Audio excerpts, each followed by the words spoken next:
দুনিয়ার মধ্যে অনেক জিনিস আছে কথা বলে না, হাত কথা বলে না, পা কথা বলে না, কিন্তু কিয়ামতের দিন এগুলা সাক্ষী দিবে, কথা বলবে। সুবহানাল্লাহ বলেন। আল্লাহ বলেন, আল-ইয়াওমা নাখতিমু আলা আফওয়াহিহিম ওয়া তুকাল্লিমুনা আইদিহিম ওয়া তাশহাদু আরজুলুহুম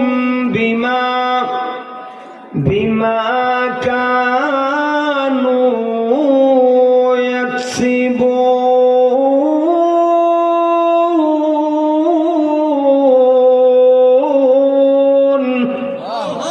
আল্লাহ রাব্বুল আলামিন বলেন, আল ইয়াওমা নাখতিমু আলা আফওয়াহিহিম।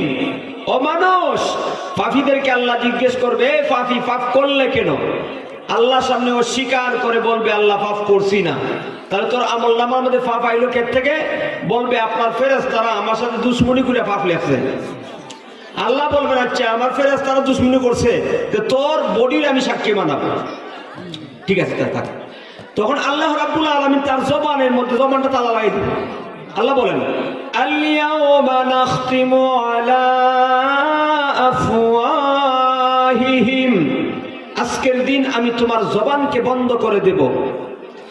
ওয়া তুকাল্লিমুনা আইদিহিম। আল্লাহ রাব্বুল আলামিন বলেন, তোমাদের হাত আমার সাথে কথা বলবে। হাত বলে দিবে, আল্লাহ আমার দ্বারা ওই ওই অপরাধগুলি করেছে। নাউজুবিল্লাহ বলেন।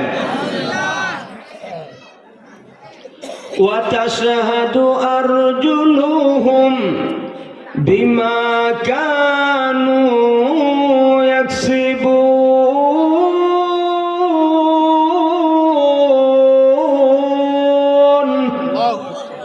আল্লাহ রাব্বুল আলামিন বলেন, পা সাক্ষী দিব, পা সাক্ষী দিবে।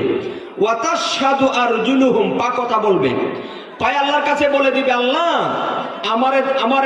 আমি তার পা, আমার দেওই যাত্রা গানে গেছে, ওই গান বাজনার কাছে গেছে, চুরি করতে গেছিল, অমুকের সাথে ঝগড়া লাগাইতে গেছিল, এই এই অপরাধগুলি আমার দেয়া করছে।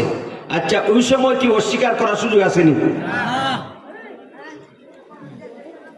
একটা মানুষের হাত যখন তার বিরুদ্ধে কথা বলবে, পা যখন তার বিরুদ্ধে কথা বলবে, অস্বীকার করার সুযোগ আসেনি ভাই? তো হাত দুনিয়াতে কথা বলে না, পা দুনিয়াতে কথা বলে না, কিন্তু কিয়ামতের দিন এগুলি কথা বলবে। ঠিক তেমনি ভাবে আল্লাহর কালাম কোরআন দুনিয়াতে মাসহাফ, এটা কাগজের মধ্যে লিপিবদ্ধ, কথা বলে না, কিন্তু আল্লাহ কিয়ামতের দিন এই